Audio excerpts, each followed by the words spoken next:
and support available to disabled people in their homes, but was last year found to be unlawful by the High Court for not having given the disabled community an adequate opportunity to shape the strategy. Can the Minister confirm that tackling the scourge of violence against disabled people will be a central priority of the new Disability Action Plan? And will she guarantee that the new action plan will be shaped by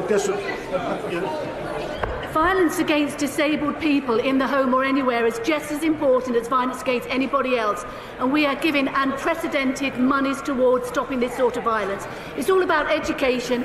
The police chief... It's always unprecedented money, never seen before, groundbreaking, the best. They're the DJ Khaled of politicians, we the best forever and all that kind of stuff. That's who this lot are, really. Honestly, the DJ Khaled of politicians. That's how I would describe them. Because they're just a joke, they're not very good. Arguably, according to some people, Khaled doesn't even, he just presses a button, like the play button. He doesn't do anything. He just gets people together, which I guess is a skill. But it's just, I just don't get it. With this lot, they are absolutely useless. But everything they do is the best.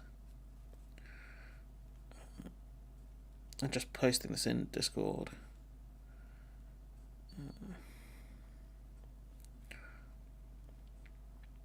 Okay.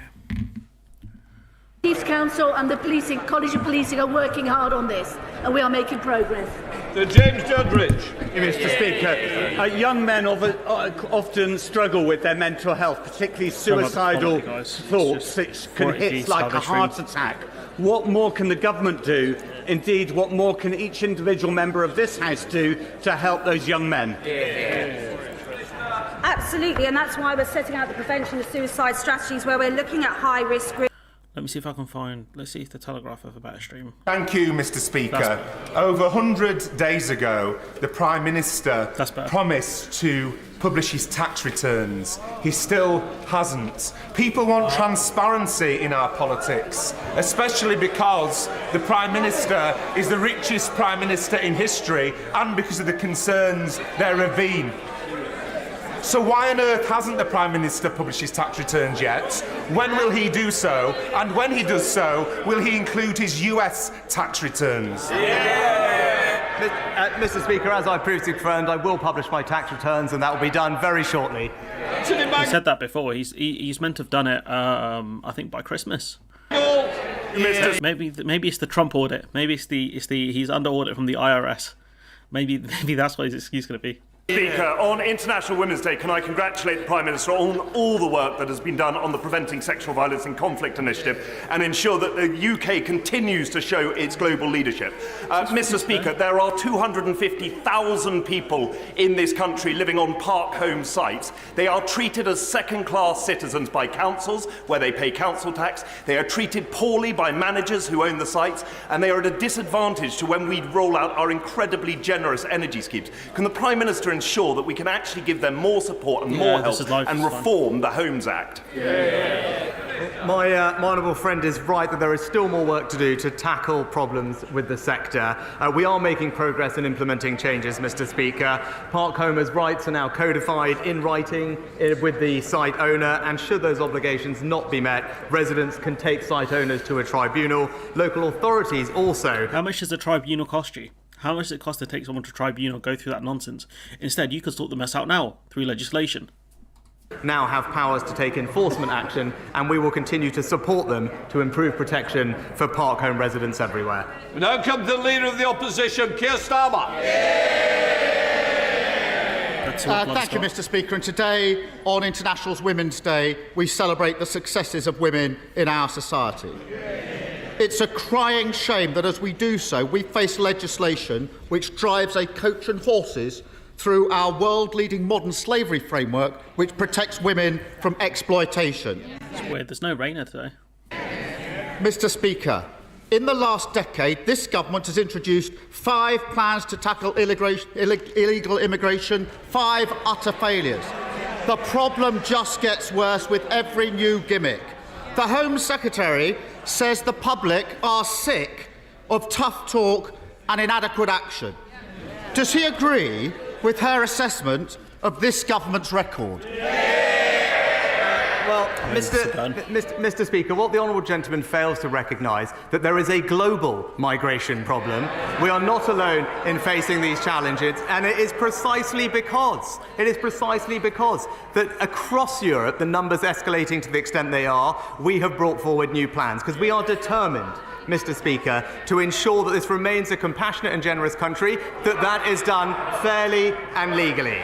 I think when people start comparing you to 1930s Germany, I would say you are not a compassionate country at that point, because 1930s Germany was not a compassionate place. So when people start offering you criticisms and comparing you that, and when you're like, I don't know, I don't really agree with 1930s comparisons, but I can kind of see it, that's not a good look, Chief. Especially when you get called out by Holocaust survivors over your rhetoric. You know, that's what happened to Suella Braverman not long ago. So I'd say, I don't know, Chief. That's a bit ropey. That's why we will break the criminal gangs, Mr. Speaker. According to Cooper, right, 3/4 of the gangs, I've covered this in a video, it's going to come out later today. 3/4 of the gangs, right, are based in the UK. So you could actually do something about that. You can't blame the French or the lack of cross-border police or anyone else, right? If the majority of the smuggling gangs are based in the UK, why have you not done anything about it, Chief? There are children who have gone missing from these hotels. You've done nothing. Like, genuinely, my man, you've got nothing here. You can't do anything. New agreements with Albania and France, tougher immigration enforcement, and now new legislation that makes it clear that if you come here illegally, you will be detained and swiftly removed. But, Mr. Speaker, what we haven't heard is the honourable gentleman's plan. We know what it is. It's open-door immigration and unlimited asylum. Whilst he may be on the side of the people smugglers, we're on the side of the British people. I mean, that's nonsense. I mean, Labour haven't, they need to set up a processing centre in France. But, that's malarkey. What Sunak said there was malarkey. Mr. Speaker, if he was serious about stopping the boats, he'd actually steal our plan on stopping the boats, smash the gangs, sort out the returns, and clean up the utter mess. Mr. Speaker. I'm going to hear this, and nobody's going to... I wouldn't if I were you. I think we've heard enough. I want to hear the questions and the answers, and it won't be interrupted. Mr. Speaker, nobody on this side of the House wants open borders. On that side, they've lost control of the borders. Now, he's promised the country that this bill will stop all small boat crossings. No ifs, no buts. Sounds like more talk. So in the interest of adequate action, when will he achieve that? Well, Mr. Speaker, Mr. Speaker, we'll be implementing this plan as soon as we can pass it through Parliament. So I look forward to the honourable gentleman's support. But the reality is, Mr. Speaker, on this issue, the honourable gentleman has been on the wrong side of this. Prime Minister, Mr. Stafford, if you don't want to hear him, you can go and have a good cup of tea, nice and strong, I suspect. But I will hear him, Prime Minister. Mr. Speaker, the honourable gentleman has been on the wrong side of this issue his entire career. He described all immigration law as racist. He said it was a mistake to control immigration. You got a citation for that, Chief? You got like a date or a timestamp? And he has never, ever voted for tougher asylum law. Yeah, it's a live feed. At least it should be. It is clear, Mr. Speaker, while he's in hock to the open border activists, we're on the side of the British people. Mr. Speaker, when I was in charge of prosecutions, I extradited countless rapists, and the conviction... What's going on there? What's going on here? What's this? Rate for people smuggling was twice what it is today. I voted against his legislation last time because I said it wouldn't work. Since it became law, the numbers have gone up. He's proved me right. He should be apologising, not gloating. The Prime Minister says they will detain people who aren't eligible to claim asylum here and then return them. Well, they already tried that under the last legislation. Last year, 18,000 people were deemed ineligible to apply for asylum. That's the easy bit, the talk. But as for the action, Prime Minister, how many of them have actually been returned? Mr. Speaker, as a result of the plans we brought forward, we have almost doubled the number of people returned this year. But he talked about... It's a bit of spin, because he doesn't give the actual number, he doubled it. So if it goes from 1 to 2, that's double, and it sounds great. But, you know, it's not that high. Cooper went through it yesterday. He talked about laws. He talked about... Can you start kicking people I out, think the front bench needs to be a little quieter, because I want to hear, and I don't need you joining in. Our constituents want to hear the importance of Prime Minister's questions, both the questions and the answers. Show our constituents the respect they're due. Come on, Prime Minister. Mr. Speaker, he asked about arrests. He asked about our laws. Actually, when I was in Dover yesterday talking to our law enforcement officials, what did they tell me? Precisely because of the law that the Conservative government passed last year, they have now been able to arrest more than double the number of people they did before. 397 in the last 6 months. But stopping the boats, Mr. Speaker, I don't know, when they keep talking about tens of thousands of people crossing and you've arrested 367 people, I would say under your metrics that is not very successful, especially when you've got Suella Braverman talking about the potential of millions of people coming. Stopping the boats is not just my priority, it is the people's priority. Is it though? But this is cultural rubbish. That's what this is. It's cultural crap. So what they've done is they whipped up an issue. It's like, you know, in America, you got the caravan, where they're like, whenever the Republicans struggle, there's an election, there's like thousands of people coming from Mexico and South America via a caravan, and then it just never turns up. But every couple of years, they'll recycle the same story. That's what this is. Position on this is clear. He wanted to, in his words, scrap the Rwanda deal. He voted against measures to deport foreign criminals, Mr. Speaker, and he even argued against deportation flights. Well, and we know why, because on this matter, he talked about his legal background. He's just another lefty lawyer standing in our way. I would not call Starmer a lefty.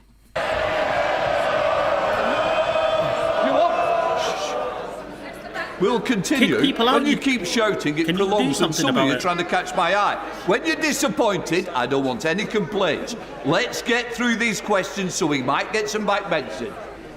Mr. Speaker, all that nonsense because he doesn't want to answer the question.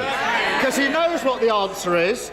The number is 21. I thought he was a man of detail. 21 people out of the 18,000. And what happens to the rest? They sit in hotels and digs for months on end at the taxpayers' expense. Last year, he promised... So what's your solution for that, dog? I'll wait. ...to end the hotel farce. That's the talk. But because of his mess, there are thousands of people who can't claim asylum and can't be returned. So where does he actually think they're going to end up? Mr. Speaker, he talks about the pressure on our asylum system, right? We've actually... The shouting is ridiculous. I'm trying to hear the man speak. We've got a clear plan to stop people coming here in the first place. Mr. Speaker, Labour have absolutely no plan on this issue because they simply don't want to tackle the problem. So Labour do have a plan. You talk about cross-border police and all this other kind of stuff, which, again, you know, I'm always going to go back to set up the processing centre in France, make deals with, you know, other European countries about, you know, how many asylum seekers can they claim, etc., and help them with processing. You know, France's processing is a lot slower than ours because they're taking on way more people. It's one of the reasons people come to the UK, to get their asylum claim heard quicker. But also, you know, because of language and things like that. That's something, yeah, the opening legal routes as well. Safe passageways effectively to get people in the UK so they don't have to do crossings by small boats. A lot of the refugees right now crossing the channel are from Afghanistan, who the UK told them, you know, just get here and we'll deal with your asylum claim. Well, there's no way for them to get here, so it's just nonsense. Absolute nonsense, you know, and they what the Home Office has done to them is absolutely shameful, really shameful, especially given the sacrifice that they made during the Afghanistan wars as well. It's painful dealing with this lot, but Labour have to do a lot better, in my opinion. Like, I'm not having it that they suck this badly as well. The processing centre in France is key here. We introduced tougher sentences for people smugglers. They opposed it. We signed a deal. How many people did you arrest, bruv? How many people did you arrest under your tougher sanctions? How many? That's the question. With Rwanda, they opposed it. We are deporting foreign offenders as we speak. They oppose it. Hold on. I'm going to say to the member from Hull, save that good voice for the rugby match. You might be able to join Mr Stafford over that strong cup of tea, Prime Minister. Speaker, in fact, why is he not kicking people out? He opposed every single step of what we've done to try and stop this problem. In fact, his only contribution to this debate, well, we know what it is. In his own words, what did he say? We will defend free movement. That's the Labour Party for you, Mr Speaker. Mr Speaker, he stood there last year saying exactly the same thing. We said it wouldn't work. They passed the law. The numbers went up.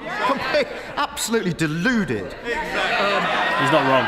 He can't say where they'll return people because they spent 140 million on Rwanda and it doesn't work. They can't say how they'll return people because this bill doesn't come with a single new return agreement. And they can't say when they'll fix the mess because it's more talk, more gimmicks, more promises to be broken. Now, do you think they practice the ad-libs with the pauses, or is it just like a natural thing? A few months ago... Has he watched too much Stormzy? I put to him that of the people who arrived on small... I don't think freedom to move is, but I think freedom to claim asylum is. ...boats, only 4% had been processed. He stood there and said, that's unacceptable. What's the number now? Mr Speaker, as a result of what we've done, there are now 6,000 fewer people in the caseload of asylum backlog. We're hiring more caseworkers. We're increasing their productivity. And again, he's mistaken when it comes to returns, Mr Speaker, because we do have returns agreements with India, with Pakistan, with Serbia, with Nigeria, and crucially, now with Albania, where we are returning... Hold up. Okay, so let's break this one down. Mr Speaker, as a result of what we've done, there are now 6,000 fewer people in the caseload of asylum backlog. I mean, that's not a lot given there's way more than that in the backlog. You've gone down. You've taken out 6,000. Great. How many more has been added? Hiring more caseworkers. We're increasing their productivity. And again, he's mistaken when it comes to returns, Mr Speaker, because we do have returns agreements with India, with India and Pakistan, which are on the other side of the world. And who are you returning to these countries? Probably refugees from those countries. So it doesn't really help you that much when most of the refugees won't be coming from India or Pakistan. With Serbia. Again, how many are coming from Serbia? With Nigeria and how many are coming from Nigeria? Crucially, now with Albania, where we are returning hundreds of people, Mr Speaker. I mean, when you talk about a crisis, they claim it's tens of thousands, right? That's the official numbers. I think it's about 40,000 or something like that last year, right? You're returning hundreds of people. Like, that's not going to dent under your own metrics. Like, your own logic is, people crossing the channel is bad, we need to deport them. You've deported hundreds versus tens of thousands. You're making agreements with countries that aren't really relevant in this conversation. Like, what is going on here, Chief? But look, our position on this is clear. If you arrive here illegally, you will not be able to claim asylum here. You will not be able to access the modern slavery system, and you will... That is, so you can't access asylum here. That's nonsense, because that is breaking UN law, and the UN have said so recently. I'm going to cover that soon. I've got to load up the article and go through it. You won't have access to modern slavery, so you can be put into slavery, and the government will do nothing about it. Is that what I'm hearing? You will not have access to the Modern Slavery Act. Like, what? Blood, what are you talking about? This man is actually insane. This man actually, he's on one. He's gone mad with power. So is she, and so is this clown, and probably these clowns up here as well. Will not be able to make spurious human rights claims. That is the right thing to do. What but he's going on and on about process, hiding behind process, because he doesn't want to confront the substance. We are the party of fairness, and he represents the party of free movement. I mean, this is what happens when you have your leadership campaign on a lie of supporting free movement, and he's going to keep smearing you with that, and he's going to keep saying you're putting on a facade that you're not who you claim to be. So that Starmer walks into that one every week, but we should really go into, can Sunak answer the question at this point, and he's not answered any of them. I thought he was supposed to be the man of detail. He's gone to all that lengths to avoid the detail. He knows the answer to the question. Less than 1% of those arrived by boats have been processed. It shakes his head. It's the government's own statistic. On his watch, processing of those boat cases has gone from unacceptable, in his words, to almost non-existent. And doesn't that tell you everything you need to know? After 13 years, small boat crossings higher than ever, claims unprocessed, the taxpayer paying for hotel rooms, criminal gangs running all the way laughing to the bank, and an asylum system utterly broken on his watch.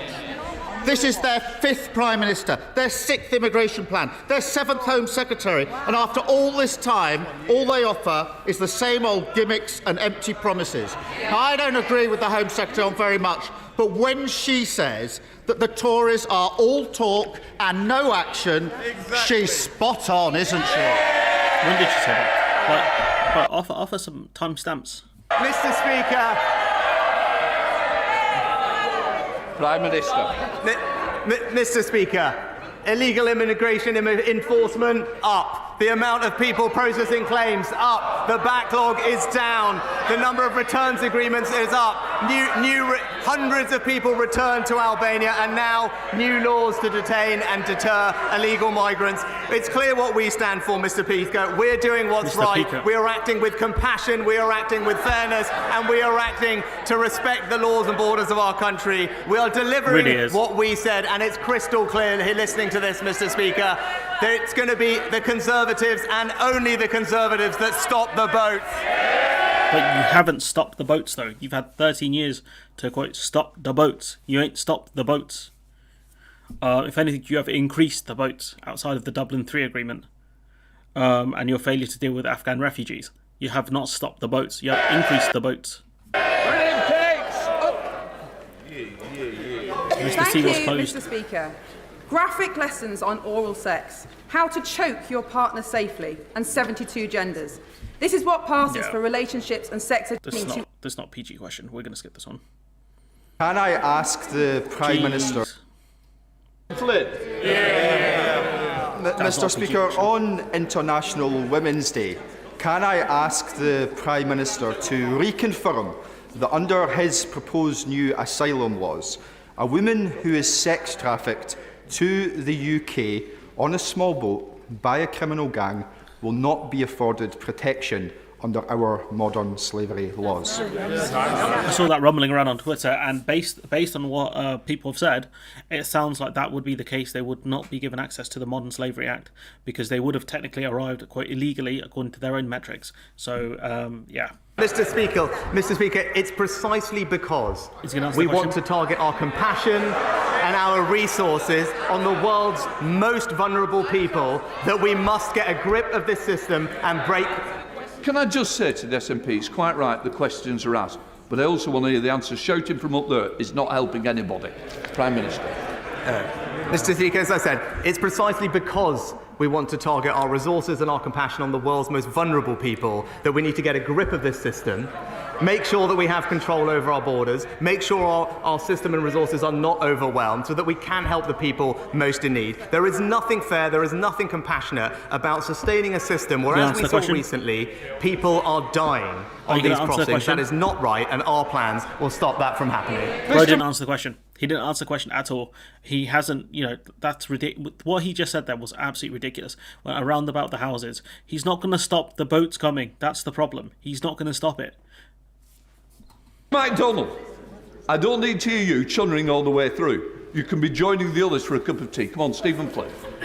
Mr. Speaker, I'll take that as a yes from the Prime Minister that women who are the victims of sex trafficking will not be protected under our modern slavery laws. What a complete and utter disgrace, Mr. Speaker. But whilst it may shock, it shouldn't necessarily surprise, because this is the Tory government that in recent months has spoken of invasions. Just yesterday, this was a Tory government that said that 100 million people could be coming to these shores. And this is the Tory government that this morning said that number could in fact be billions. Complete and utter nonsense. So may I... To her credit, Susanna Reid did call this nonsense out. I can't cover it because I'll get copyright claims. Maybe I will, actually. Maybe I will. I'll just do it for fun. I'll do it for fun. Susanna Reid absolutely slammed what's-her-face this morning over it, saying, there are billions of people, millions of people displaced, coming up with nonsense numbers. It was brutal, absolutely brutal. And Flynn coming. Oh, excuse me. Flynn using the same kind of line of questioning. You know, my man's had 2 questions and he's done better than Starmer has with his 5. Ridiculous. I ask the Prime Minister, from whom are his government taking inspiration? Nigel Farage or Enoch Powell? And what a load of nonsense, Mr. Speaker. Bro, like, you didn't answer his first question. You got no right to talk about nonsense. A load of nonsense. No, in fact, the figure of 100 million, it doesn't come from the government. It comes from the United Nations, Mr. Speaker. And it illustrates the scale of the global migration crisis that the world is grappling with, which is why it is right that we take action, Mr. Speaker. Because if we do not, the numbers will continue to grow. They have more than quadrupled in just 2 years. It's a sign of what is to come, and our system will continue to be overwhelmed. And if that happens, we will not be able to help the people who are most in need of our support, our generosity, and our compassion. This has always been the way of this country, and once we get a grip of this... So when we turned away Jewish refugees and other such refugees during the 1930s, would you say that was more similar to what you're doing now? Because you said this is always the way of the country, but this is not the way of the country that I recognise. So I'm not sure what you're talking about, Chief. Are you doing the same stuff we did back in the 1930s? And I think the late 20s? Is that what's happening here? Because it genuinely feels like it. System, that's who we can extend our support to, and that's why it's the right legislation. So bro didn't answer the question about trafficking. So we can probably think that's true, and what he's done is basically incentivized a load of people to basically bring over women here for trafficking, and they will have no rights under the Modern Slavery Act. And I don't even know what the police or the law enforcement could do at that point. They would just have to. I think they would just deport the women in that case, the victims. Madness, absolute madness that they would come up with such a law. And you know, Flynn, 2 questions that are absolutely clinical. Just cut through the nonsense. Sunak didn't answer the question, and there's your answer. Boom. Didn't go around the houses like Starmer did, and that was really interesting because I saw someone mention it on Twitter last night, I think, and that just confirms it. That just absolutely confirms it, in my opinion. This is a very, very dangerous bill. What they're introducing here, it will not solve the problems. It will incentivize it more. That's the problem now. Very concerning stuff here. Last year, the UK economy grew at the fastest rate in the G7 of 4.1%. Okay, and the year before, what was our GDP like? Was it the lowest of the G7? Did we fall the most out of the G7 countries? Because that is what happened. While at the same time, greenhouse gas emissions fell by 3.4%, more than comparable countries. To maintain this momentum ahead of the net zero strategy refresh, will he encourage my right honourable friend, the Chancellor, to use his budget statement next week to stimulate investment in renewable energy projects by renewable energy companies, both offshore and onshore, to improve our energy security, reduce reliance on more expensive fossil fuels, and ultimately reduce bills for households? Mr. Speaker, I'm proud of our commitment to scaling up renewable energy sources. Renewables make up now nearly 40% of our electricity supply, a 4-fold increase since 2011. My honourable friend will know that I cannot and will not preempt budget decisions, but he is a powerful champion for the environment in this House, and I've no doubt that he'll make his views known to the Chancellor. Ed Davey. One of the tributes on International Women's Day, and pay a special tribute to the women in this House, past and present, who helped shape the future of our country. Mr. Speaker, when Jean rang... He's Donaldson. What's going on? Why does this man look so angry? 999, she was told she would have to wait at least 8 hours for an ambulance. So she got in her car and drove herself to Eastbourne District General Hospital. She paid for parking and made it to the entrance of A&E, where she collapsed. Jean died an hour later. Mr. Speaker, no one should lose their mother or grandmother like that. So will the Prime Minister apologise to Jean's family and to all those who've lost loved ones due to the government's appalling ambulance delays? The Lib Dems played a big part in hollowing out the NHS. The Tories wouldn't have been able to start it without the Lib Dems, so thanks, Davey, for that, mate.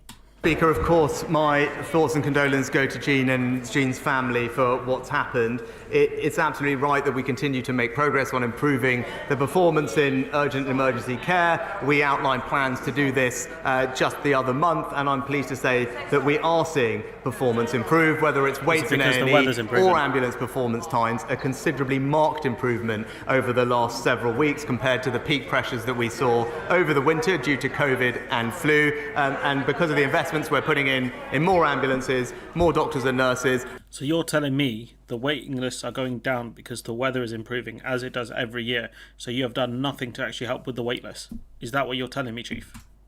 And more discharge, I'm confident that we will continue to make progress to getting the care that we all expect and need to see. Joe Gideon.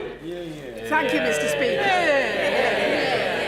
Who is she? Since its release earlier this year, the heartwarming and inspiring story of Dave Fishwick's journey to set up a community bank. Is she trying to have the coat that like Joseph had in the stories, or I can't remember which biblical character had it, with the 7 colours or something? I can't remember. He had coins in the coat. I can't remember if anyone knows the story, let me know in the comments, but he had like the really colourful coat that was like his inheritance, I think. Quickly risen to be one of Netflix's top films. Last week in the Chamber. Hang on. Joe Gideon. Thank you, Mr. Speaker. Really pay attention.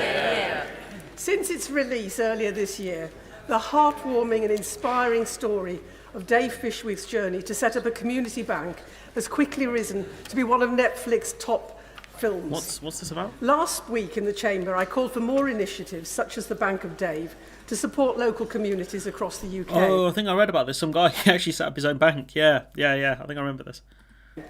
Does the Prime Minister agree with me that financial inclusion is an essential part of levelling up opportunities in our communities? And will he meet with me and Dave to discuss how we can replicate his success story in other areas such as Stoke-on-Trent?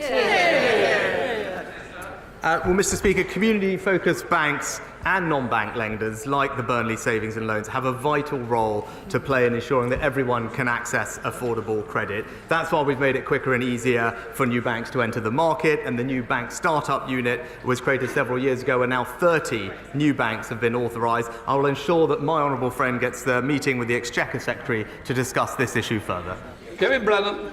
Thank you, Mr. Speaker. BBC Radio 4's You and Yours have exposed queue-jumping online touts who've been buying up Eurovision tickets and putting them on sale for thousands of pounds on dodgy sites like Viagogo. In this year, when we are hosting Eurovision on behalf of war-ravaged Ukraine, this latest example of rampant rip-off culture in Tory Britain is particularly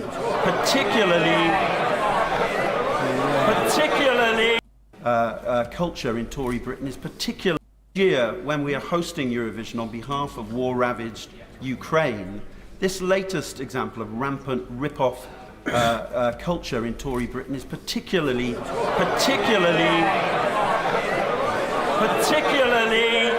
despicable. Why hasn't his government done more to support? Why hasn't his government done more to support genuine fans over the rip-off merchants, the spivs, and the ticket touts? How, I wonder, what could the government do to actually stop scalpers? That's it's a tricky one, isn't it? Because you've got people basically buying the tickets and reselling them, scalpers. Some of the lowest of the low people in humanity, honestly. Some of the worst people we have in this world. How does the government stop that, I wonder? Joseph and the amazing Technicolor dream coat. Was that it? You being serious? Mr. Speaker, actually, we will continue. We have put in place measures to combat ticket touting. I'm happy to look at the documentary measures? that he mentioned and make sure that we're doing everything we can do, and I'll talk to the Home Secretary about it. But more generally, it is a source of enormous pride for us to host Eurovision. I know it's something that everyone is looking forward to, and we should ensure that there is the broadest possible access to seeing that, and we'll do everything we can to make sure that that happens. Should be like a 40-ticket race, to be fair. He's the intellectual in the titan himself. aftermath of 9/11, the British government signed an extradition treaty with the United States with the intention of covering terrorism and violent crime. Since it came into force in 2003, the US has extradited 83 people to the UK. We've sent 225 to America, and 3/4 of those have been for non-violent and largely white-collar alleged crimes. There's a fundamental unfairness at the heart of our extradition treaty, and it was shown by the fact that Anna Sakoulas refused to come to face trial for the killing of Harry Dunn. The unfair treaty is compounded by an American system which coerces British citizens and gives them an unfair trial. In the last 2 decades, the American policy has been rather like an international commercial policy. Correcting this is important. Will the Prime Minister look at this treaty with a view to correcting this parity of justice? So the story about Harry Dunn, how he's killed, and kind of the judicial process, we've covered that before. It was really, really bad, and it wasn't actually that far from where I live. The incident, and they tried to extradite to what happened was she basically got on a plane, and the Americans were like, "Can we just take her and just go?" And someone, I think it was in the Home Office, said, "Yeah, I don't see there's any mileage in keeping her here." And once she went off to America, they weren't going to be able to bring her back, and she really should have faced justice in this country. Because what she did was she was driving on the wrong side of the road. The Church of England has totally obfuscated in its plan to set up a community bank union in every church to put out badness payday loan companies.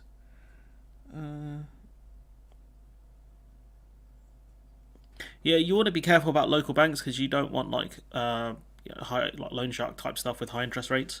It's my only concern with because if you go to like a mainstream bank and they won't lend to you, why would a smaller bank lend to you unless there's something weird going on there?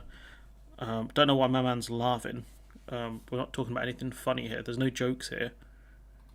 Well, Mr. Speaker, I thank my right honourable friend for his question. Obviously, it's in our national interest to have effective extradition relationships, and under the treaty we have with the US, we've secured the extradition and subsequent conviction of terrorists, murderers, rapists, and child sex offenders. I'm happy to meet with him to discuss this issue further. As he knows, the US has refused, I think, 1 UK extradition, and the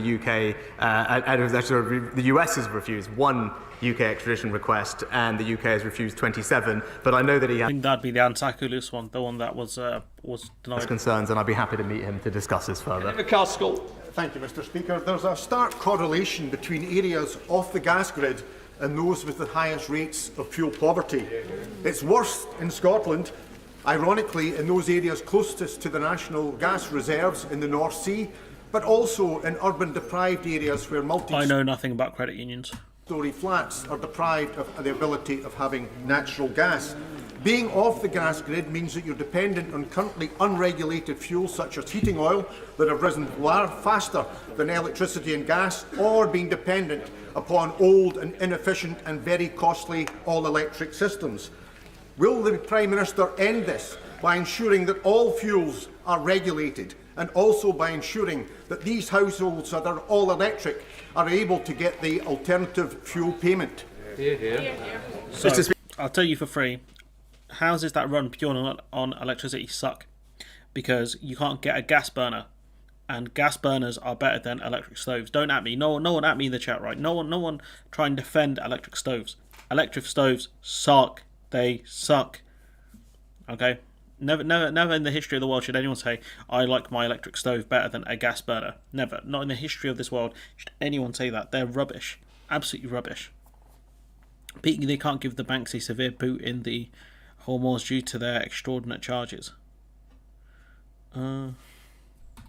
Speaker, as someone who represents a rural constituency with many people off gas grid, I appreciate the concern the honourable gentleman raises, but that's why that's always been uppermost in the government's mind as we've designed and implemented our support for people with energy bills, notably doing that based on electricity meters rather than gas, but also putting in place the alternative fuel support payment of £200, and we're making sure that that gets to everyone who needs it. Richard Bacon. Mr. Speaker, the adjustments to the dental contract last November were a very welcome step, but there is more work to do. Will the Prime Minister therefore keep this area under the very closest review to ensure that constituents such as mine in South Norfolk and those of other honourable members get the best possible dental care? So dentistry in the UK is really bad. I spoke to a dentist about it a while ago, and I had my wisdom tooth taken out. He was really cool. It was very quick. It took him like less than 4 minutes to do it, and he was just saying like NHS dentists just aren't paid enough, like compared with other kind of industries like electricians, plumbers, and all that kind of stuff. And I think the NHS dentists should get paid more because we risk losing them. It's one of the big problems. It's the way, cheers mate. It's the way the system is kind of set up. It doesn't incentivize people to become NHS dentists. They have to set up their own kind of practice, and I think that they should be treated more as employees, like rather than like their own businesses, similar to the GPs thing. I think Labour's plan to turn GPs into employees of the NHS rather than having them set up their own practices makes sense. I hope they extend that to dentists as well, because I think that would help a lot of people, because dentistry in the UK is very, very bad. It's extremely bad. Like, I know we're a meme in America. There's a clip with Ralph Wiggum and the dentist, the Great British Book of Smiles, something like that. And so dentistry needs a lot of work in the UK. There are a lot of cavities within the system. That's a really bad joke. Well, Mr. Speaker, my honourable friend raises an excellent point, and I can tell him that we are continuing to invest in NHS dentistry, £3 billion a year, but we've also enabled practices to do 10% more activity on top of their contracts and remove the barriers so that hygienists and other therapists can continue to work to their full skill set. The number of NHS dentists has increased by about 500 over last year and will continue to work. 500 is not a lot year on year, I wouldn't say. Work with the sector to what's the net amount? That's the question. What's the net amount? When you talk about these kind of how many doctors, how many nurses you get year on year, right? What's the net amount, Chief? That's the key question. More we can do. Rosie Duffield. Thank you. Thank you, Mr. Speaker. Oh, how does she get a question every week? It's International Women's Day. Does the Prime Minister agree with me that voters in the run-up to May's local elections have every right to ask candidates who are standing for a position of responsibility in local government questions relating to women's rights? And does he believe that as representatives of their political parties, all candidates must answer those questions honestly, politely, and with respect while standing on a voter's doorstep? What is this question relating to? Obviously, you can ask politicians their stance on women's rights. It makes no sense. And yeah, they're meant to answer honestly, but no politician does. But that was one of the most pointless questions I've ever seen. Well, Mr. Speaker, the honourable lady makes an excellent point, and I wholeheartedly agree with her. What's the context here? These are important questions. Voters deserve to have clear and straightforward answers to them, and I hope that she can continue to put her campaign forward. She'll have my full support, and I hope in the local elections we can debate these issues in the way that they should be. A T-Rex bridge would be better, let's be honest. So where I live, the local council pay out money to get 15 more dentists in the area, and now they're trying to do the same with GPs. That'd be cool. That'd be cool, yeah. Chris Watts. Thank you, Mr. Speaker. Last weekend, I had the pleasure of being auctioned off for the Conservative Women's Organisation. Phrasing. On this International Women's Day, will my right honourable friend join me in paying tribute to the excellent work that CWO do to get more women, conservative women into politics, and pay tribute to all the remarkable women who support us in the work we do, especially because she's in the gallery, my mum. My man, he got his 2 seconds of fame out here. Just what is this? What is this? The most filler of filler questions. Mr. Speaker, can I congratulate first of all my honourable friend for his successful auction? I assume it wasn't his mother that bid for him successfully. But also pay tribute to her, but also pay tribute to the work of the Conservative Women's Organisation for the fantastic work they do. We need more women standing in local and national politics, and everyone who is working to bring that about deserves our praise and thanks, and long may it continue. Richard Thompson. Thank you, Mr. Speaker. On today's International Women's Day, research published by pensions company Scottish Widows has shown that a woman retiring today would have to work to the age of 81 to achieve a pension fund parity with her male counterpart. And as everybody is worrying, a woman in the workplace today, aged 25, can still expect to retire with a pension fund £100,000 on average lesser than her male counterparts. With all of the fiscal and social policy levers at his disposal, can the Prime Minister tell us how he is... I despise Alan Carr. He lived. He actually lived near where I live when he was younger. But I despise Alan Carr. Worst, not just really just boring guy. I think he was a tax cheat as well. He's going to set a course to shut that gap over what remains of his premiership. Well, Mr. Speaker, the government takes the issue of the gender pensions gap incredibly seriously, and we've delivered groundbreaking pension reforms and major progress. Automatic enrolment has in fact helped millions more women save into the pension, and pensions participation among eligible women in the private sector was 87% in the last available year, up from just 40% a few years ago. And we remain committed to the measures in the 2017 review, and will continue to give this issue all the attention it deserves until we can close the gap. Thank you, Mr. Speaker. Grimsby Town Football Club has reached the quarter-finals of the FA Cup. No one cares, bruv. No one cares.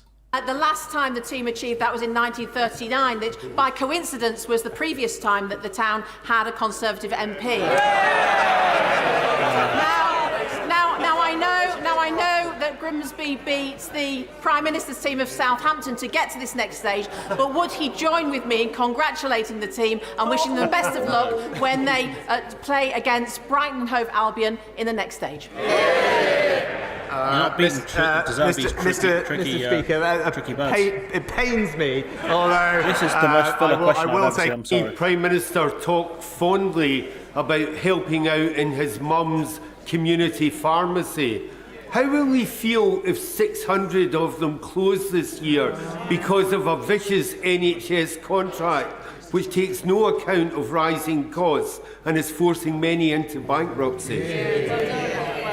Mr. Speaker, I praise the work that our community pharmacies do. They're fantastic at being on the front line of delivering primary care. And as I've said previously, the government is exploring ways in which we can support them to do even more, because I think improving access to pharmacies is something that people would both welcome and would help people get the care that they need faster and more efficiently. And we'll continue to look at all the proposals that have been given to us. Kelly Thomas. For more than 2 years, an illegal waste site has been operating in the village of Borstal. Tipper lorries covering their number plates as they thunder onto the site at all hours of the day and night, blighting the lives of the residents that live directly by and creating untold environmental damage. I thank the DEFRA team for their engagement with the Environment Agency so far, but no action has been taken. So does my right honourable friend agree with me that enough is enough and swift multi-agency action should be taken to stop and shut down illegal and criminal activity such as this? Well, can I thank my right honourable friend for raising this issue? The government is committed to tackling waste crime, and the Joint Unit for Waste Crime brings together agencies in the way that she described. Stabbed and brutally murdered in a local park just yards from his home. The two boys who attacked him had shared dozens of pictures of knives online before the attack. So could the Prime Minister explain to me why the government's removed measures to tackle this sort of dreadful online content from the Online Safety Bill? Mr. Speaker, I'm very sorry to hear about the case that the honourable gentleman raises. My thoughts are with Ollie's family. He's absolutely right that we should do everything we can to tackle the scourge of knife crime, and that's why, for instance, this government brought forward new powers to improve the police's use of stop and search, which has made a major difference, and actually violent crime is now down considerably over the past few years. The Online Safety Bill also goes further than any other country has gone to make sure that we are protecting children online. I'm happy to look at the specific issue that he mentions, but it's been praised by the Children's Commissioner and others for being a groundbreaking law that will do wonders to improve children's safety. Daniel Cutchins. Thank you very much, Mr. Speaker. The Secretary of State for DEFRA will be visiting Shrewsbury at the end of this month at my invitation, and she will hear the tremendous progress to date from the River Severn Partnership and the Environment Agency, that we are working to try to find a holistic solution to managing Britain's longest river, the River Severn. We are now experiencing flooding in Shrewsbury on an annual basis, with tremendous economic damage as a result. Will he take an interest, please, and secure additional funding for DEFRA so that we can finally tame these rivers and protect our communities from annual flooding?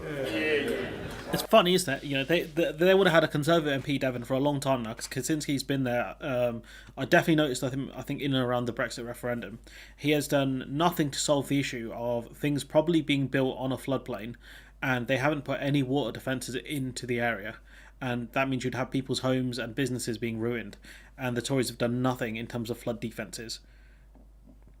No, what is this? Like, honestly, how do you get such inept people in charge? They can't do the basics. Like, people have been dealing with like river floodings for centuries, and you're telling me we still can't deal with that sort of stuff? Madness. Overflowing rivers are not hard to deal with, people. People have been dealing with it centuries. This is an issue that my honourable friend has raised before, and he's right to do so. The government has doubled flooding, double investment in flood defences over this Parliament to £5.2 billion. I know the DEFRA Secretary will have a visit and talk to him and his communities, and I look forward to hearing back from her after that. It's an annual event, Chief. It's probably going to happen this year. Thank you, Mr. Speaker. Between 1997 and 2010, Labour governments across the UK lifted 800,000 children out of poverty. Yet, since 2010, the Conservatives have driven 500,000 children into poverty, with child poverty next year. What's even worse is because the pollution is worse in these rivers, right? When there's a flood, it's going to leave waste everywhere. It's going to be worse than like years gone by. To reach levels not seen since the 1990s. There is not enough parliamentary time this year for the Prime Minister to say sorry to each child damaged by their policies. But could the Prime Minister start today by saying sorry for all the children that he failed during this time? Well, Mr. Speaker, I'd like to apologise. The exact stats are since 2010 there are 1.2 million fewer people in poverty than there were, and that's because of the actions that this Conservative government has been putting in place, like raising the national living wage, which, by the way, Mr. Speaker, the best way to ensure that children, especially, do not grow up in poverty is to ensure that they are not growing up in a workless household. And as a result of the actions of this government in getting people into work, there are now several thousand fewer workless households than in 2010. Natalie Alford. It was a great pleasure to welcome the Prime Minister to Dover to talk about the work he's undertaking on the pull factors to tackle illegal immigration. Such as? The Prime Minister has a meeting upcoming with President Macron this week. Could I ask him to see what more can be done to deal with the push factors of illegal migration around small boats, particularly pushing those boats across French beaches and pushing those boats from French beaches into the French Sea? I mean, isn't that the English Channel? Isn't that area called the English Channel? So it wouldn't really be the French Sea. You know, it's the English Sea when we talk about fishing, but it's the French Ocean or the French Sea when we talk about small boats crossing. Like, it doesn't make any sense. But yeah, push factors. You know, talking about it don't make sense. Mr. Speaker, as I've said before, there is no single lever that will solve this problem, which is right that we work on all the different things that will make a difference, including close cooperation with the French. That's why I was pleased at the end of last year the Home Secretary and I announced the largest ever small boats deal with France, 40% increase in patrols, greater cooperation. Patrols? What are these patrols going to do? You can't turn back the boats. It's too dangerous. You can't do it. You're going to get into fights with people on these boats. So what are your patrols going to sort out? We look forward to strengthening that cooperation and furthering that discussion this Friday. Imran Hussain. Mr. Speaker, let us be absolutely clear in this chamber. Under this government's new dystopian, far-right, appeasing, anti-refugee bill, those who were trafficked those who were trafficked to the UK would still face deportation. Can the Prime Minister therefore clear up whether Sir Mo Farah, who last year bravely revealed that he was trafficked to the UK as a child, would have been removed under this bill? He also wouldn't have been protected under any modern slavery act either. Any of the ones that would have been around at the time, Mo Farah wouldn't have been protected by that. And he would not have the life he has had, you know, as an Olympian. I think he was a gold medalist. Ridiculous. Mr. Speaker, it's precisely because that we do want to help the world's most vulnerable people that we've got to stop that we've got to stop our system being exploited and overwhelmed by illegal migrants who are being trafficked here by criminal gangs. There is nothing compassionate, there is nothing fair about supporting that system continuing, and that's why our new laws are the right way to deal with this, and I hope that he can see that and support. So this law, I don't know when it will come into effect. It's probably going to be pre-election, just before the election, and they can say, look, you know, we're dealing with it now. It's just red meat to the base. Anyone who falls for this is an idiot. Support them.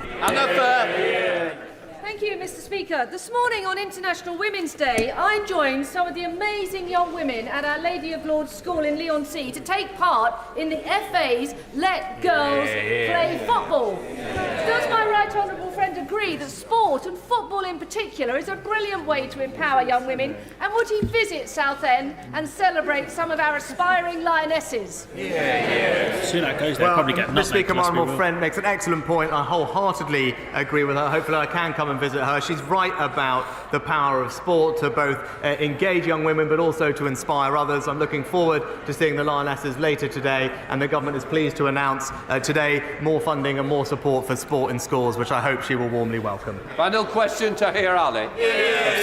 Mr. Speaker, on International Women's Day, it is vital we talk about women in Indian-occupied Kashmir being subjected to rape, domestic abuse, kidnapping, forced marriage and torture by the Prime Minister Modi's extremist BJP-led government.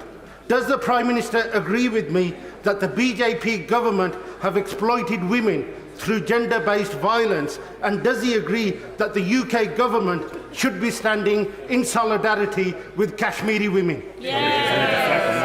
Speaker, this government has a proud record of standing up for women and girls across the world. We have led the way in preventing sexual violence in conflict, and we're taking a lead on ensuring tens of millions of girls receive the high-quality education that they deserve in some of the poorest parts of the world. And just today, we have announced a new women and girls strategy from the Foreign Office, and back that up with £200 million more to support women's health around the world, and that continues our leadership on this issue, which will remain the case. Just let the chamber clear.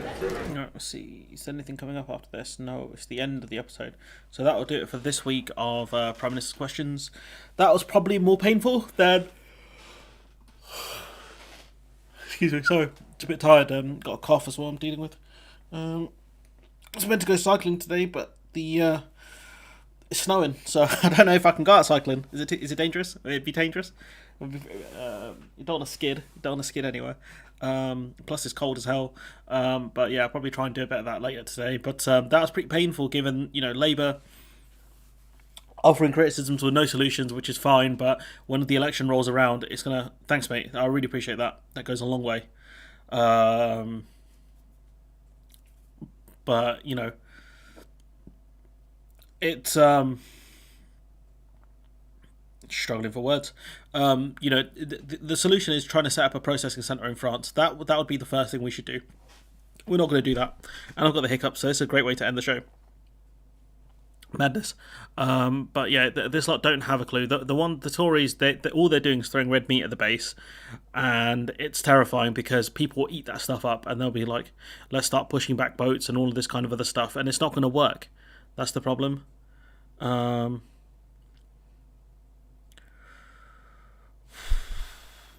Labour needs to come up with better solutions. Talking about dealing with the smuggling gangs is important. No doubt, is very, very important. But you're still going to have a problem of people still trying to cross with or without smuggling gangs. They will try and find a way to get here. There was a story of, I think, some asylum seekers from, I'm going to say Libya, trying to cross to get to Italy via a wooden boat. Like they will, whatever, by any means, they will try and get here for whatever reason, be it language, be it they have family here, their asylum claim will be heard quicker here, whatever their reason is for coming here, they will do it. And the thing is, if we set up a processing centre in France, it just makes sense. And if you look at the difference in the way Ukrainian refugees have been treated, they've not been treated the best, but they've been treated much, much better than Afghan refugees, and that's just tragic. Especially when we've put Afghanistan in that situation in the first place. I despair at this kind of thing. But yeah, anyways, I'm going to leave it there. Let me know what you think. If you're one of the people who watch this back after it's been recorded, thanks a lot as well. It does help. And just let me know what you think in comments. But yeah, this is pretty painful. That man there, Donaldson, I think that's Donaldson. He's going to have a tricky couple of weeks as well, trying to figure out what to do here. But yeah, we're going to wrap it up there. I'll see you next week. I will try and do a midweek stream. I'm just trying to figure out what day and how to do it. That's the only problem. Another stream. I might as well. I've got some time on my hands. And I'm doing well scheduling, so just got to keep that up. And also, make time to do some cycling. I might do a video of me on the bike as well, if you guys are interested in that. But yeah, I'll catch you guys next time. Bye-bye.